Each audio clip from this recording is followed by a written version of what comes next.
अस्सलाम वालेकुम। अब हम लोग आते हैं प्रैक्टिकल नंबर 4 की तरफ। प्रैक्टिकल नंबर 4 में हमसे कह रहा है कि create relationship among tables using primary and foreign की। जैसे कि हम लोगों ने पिछले प्रैक्टिकल्स में बात किया था कि प्राइमरी की और फॉरेन की का हम लोग यूज़ करेंगे, तो मैं इसका यूज़ अभी आप लोगों को यहाँ पे करके दिखाऊंगा। पहले सेम तरीके से हम लोग अपने प्रैक्टिकल फोल्डर बनाते हैं। हमारा ये प्रैक्टिकल नंबर 4 है, तो प्रैक्टिकल 04 ओके किया। डेटाबेस को क्रिएट करते हैं, न्यू फोल्डर, सॉरी फोल्डर बना चुके हम लोगों को डेटाबेस बनाना है। प्रैक्टिकल 04 एंटर किया। अब रिलेशनशिप हमेशा दो टेबल्स के दरमियान बनता है, तो अभी हमें दो टेबल्स बनाने होंगे। तो हम लोगों ने जो अभी एग्जांपल ली है वो डिपार्टमेंट के लिए, कि वहाँ के जो वर्कर्स हैं वो डिपार्टमेंट से किस तरीके से लिंक कर रहे हैं, उनकी आईडी का नंबर क्या है। तो अभी हम लोग यहाँ पे दो टेबल बनाएंगे, एक डिपार्टमेंट के नाम से बनाएंगे और एक वर्कर के नाम से बनाएंगे। पहले हम लोग डिपार्टमेंट के नाम से टेबल बनाते हैं।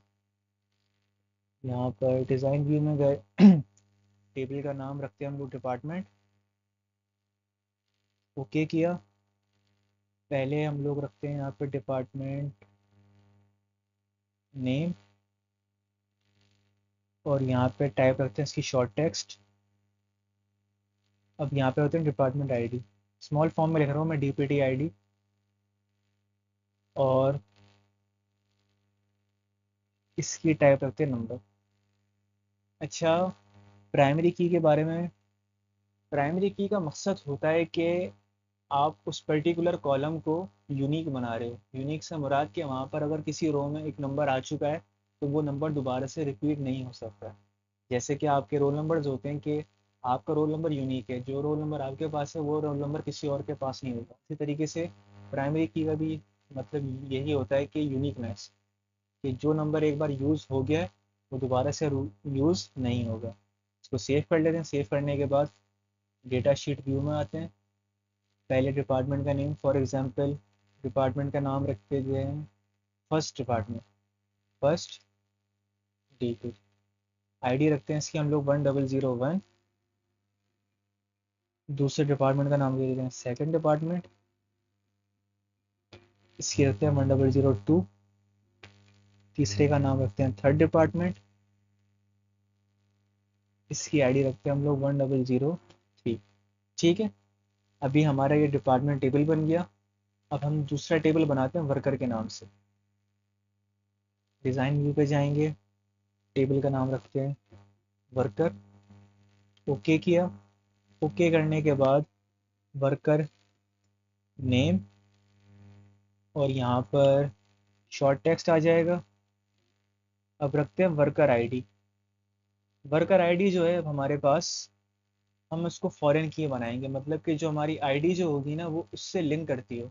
बल्कि वर्कर आईडी से अच्छा मैं रखता हूँ डिपार्टमेंट आईडी, क्योंकि वर्कर के नाम के सामने डिपार्टमेंट की आईडी आनी चाहिए। ठीक है, और इसकी हम लोग टाइप रख देते हैं नंबर। अच्छा, फॉरेन की के अंदर ये एक रिक्वायरमेंट होती है कि अगर आप किसी कॉलम को लिंक करवा रहे हो तो उन दोनों की टाइप हमेशा सेम होनी चाहिए। जैसे कि हम लोगों ने वहाँ पर डिपार्टमेंट में जाके डिपार्टमेंट आईडी को, एक मिनट में इसको डिज़ाइन व्यू में खोलता हूँ, नंबर रखा था, तो हमें वर्कर में भी आके इसको नंबर रखना पड़ेगा लिंक करवाने के लिए। सही है, डिपार्टमेंट आप लोग देख चुके हैं।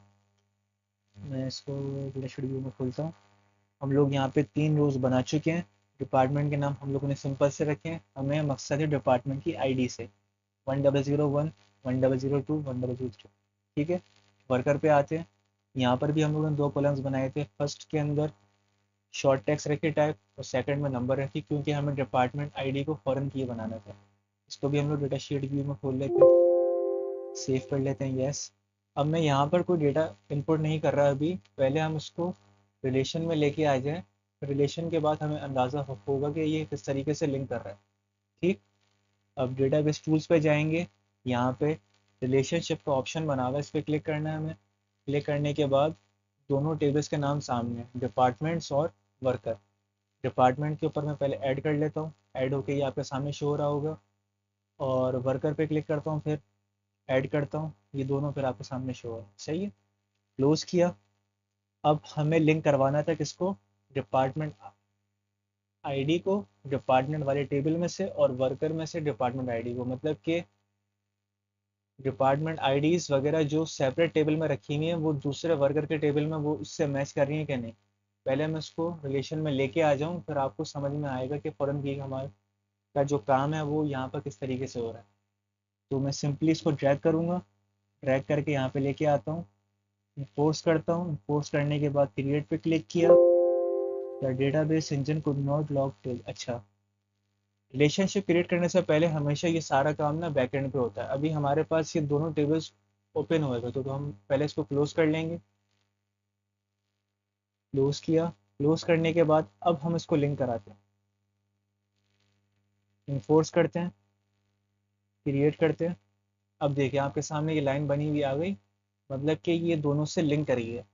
अब मैं जाता हूँ वर्कर के टेबल के ऊपर, वहाँ पर डेटा को इनपुट करता हूँ। अब आपको पूरा कॉन्सेप्ट समझ में आ जाएगा। वर्कर के टेबल पे गया मैं, वर्कर मैंने नाम रखा फुरकान, डिपार्टमेंट की आईडी रखी मैंने उसकी 1001, दूसरे वर्कर का नाम रखता हूँ मैं काशिफ, उसकी आईडी रखी मैंने 1003, सही है। तीसरे वर्कर का नाम रखता हूँ मैं सुफियान, उसकी आईडी रखी मैंने 1007। अब मैं जब दूसरे कॉलम पे जाऊंगा तो वो जाने मुझे नहीं देगा, क्योंकि वो बोलेगा यू कैन नॉट ऐड और change a record because the related record is required in table. मतलब कि वहाँ पर डिपार्टमेंट आईडीज जो थी हमारे पास वो 1001, 1002 और 1003 थी। जैसे ही मैंने कोई और सी आईडी रखी तो उसने फिर बोला कि जो आपने हमें टेबल दिया हुआ था वहाँ पर उस टेबल के अंदर वो पर्टिकुलर डिपार्टमेंट की आईडी है ही नहीं, तो इसलिए वो उस रिकॉर्ड को एक्सेप्ट नहीं करेगा। अब मैं जाके इसको चेंज करता हूँ, 1002 करता हूँ, एंटर करूँगा। अब इसने एक्सेप्ट कर लिया। अब आपको यहाँ पे कॉन्सेप्ट यहाँ पे समझ में आ रहा होगा कि प्राइमरी की और फॉरेन की का हमारा किस तरीके से यूज़ हो रहा है। ठीक है, अगर कोई सवाल हो तो मुझसे पूछ लीजिएगा कमेंट सेक्शन के अंदर। थोड़ा सा ये टिपिकल है, लेकिन आप जब इसको वर्किंग करोगे जब, तो आपको अंदाज़ा हो जाएगा कि ये यहाँ पे किस तरीके से काम कर रहा है। ठीक है, अल्लाह हाफिज़।